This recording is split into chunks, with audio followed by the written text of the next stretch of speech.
I'm all for that. For more on fashion amid the pandemic, I'm joined live via Skype by Joshua T. Williams. He is president of the Fashion Consort and assistant professor at the Parsons School of Design. Thank you so much for joining our program today. We saw from Karina's story that the pandemic has drastically changed the fashion industry and people's tastes. I don't think I've worn heels since the pandemic.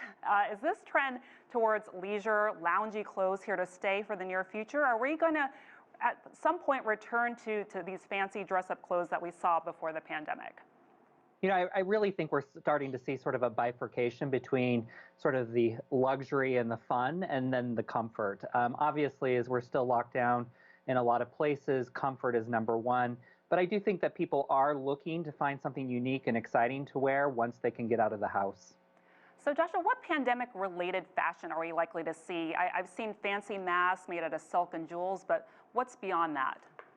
Well, one of the big trends this year is cutouts. So cutouts in dresses and in tops. And I think in large part that's because of Zoom. So much of what we're dressing for is from the waist up. We're also seeing puffer coats coming back this year, and they're very long all the way to the ankle. And I think this is a lot around comfort and just wanting to stay warm. And of course, we're also dealing with climate change. And so these are sort of all the pandemic plus climate change is all sort of connecting together. And beyond consumer tastes, how has this pandemic impacted the fashion industry and retailers? I imagine you're seeing this trickle effect throughout the supply chain, you know, suppliers, distributors, that kind of thing. And also my second part of that question is, how will this affect costs to us consumers? Yeah, so for those brands and companies that really had strong e-commerce solutions and delivery systems in place, we've seen 40% growth in many cases. But for many others, especially those who didn't rely altogether on e-commerce, it's been a tough road. We're still seeing brands trying to figure out exactly how to balance that out. And I do think that e-commerce over time will start to trend downward a little bit as we want to get out of the house and start shopping in the physical environment again. But I also think that there's this idea too that there was too many brands that existed, too many products out in the market.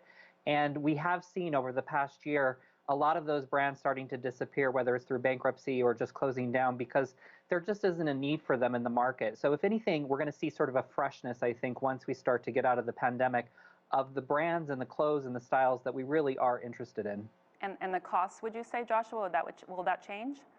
Cost to consumers? Well, that's definitely something we're looking at, definitely because of supply chain and the issues of getting products from one place to another. Costs have gone up for sure. I think we're also starting to rethink a little bit the clothes that we have in our closet. And I think a lot of customers are asking themselves if they really need as much as they did in the past, and whether or not they're willing to pay a little extra to have something that might be a little bit more environmentally friendly or a little bit more ethical in terms of making sure that people have fair wages. You mentioned e-commerce. Online technology does seem to have softened the blow in many ways for the industry. You have these fashion shows going virtual, you have people shopping online. What other ways do you think the fashion industry will try to adapt to these changes, both not only with technology, but beyond that? Well, a lot of it has to do with technology around textiles, materials, and the way that we design.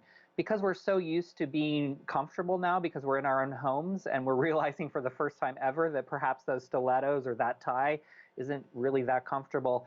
A lot of brands have had to get really innovative in how they are designing and the materials that they're using. So I think we're going to start seeing some really interesting innovation in that particular area, which really gets sort of at the very beginning of that supply chain and that design process. I also think that you're going to see a lot of companies really rethinking just in general their business and how people engage with brands. So, for example, even though there's a lot of e-commerce that goes on, even in the pandemic, we're still seeing about 60% of people buying products in store, in the physical store. So I do think that brands are starting to think, how do we want to interact authentically with customers? What does that mean? Does it mean that we need to have the same big stores? Could we do with something smaller, more intimate? And these are the kinds of questions that are happening right now in the boardrooms. Really quick, Joshua, what do you think it will take for the fashion industry to rebound?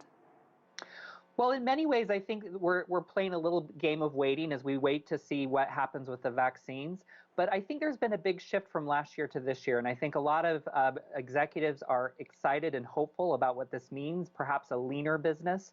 and really having an opportunity to connect with consumers in a different and unique way. People are excited to get back out again, I think, and they are looking to create a more individual self in terms of how they present to the world because everything has changed. And after this show, I'm tossing the suit for a sweatshirt. Joshua T. Williams, president of the Fashion Consort. Thank you so much for your perspective. Thank you. Always a pleasure. Thank you.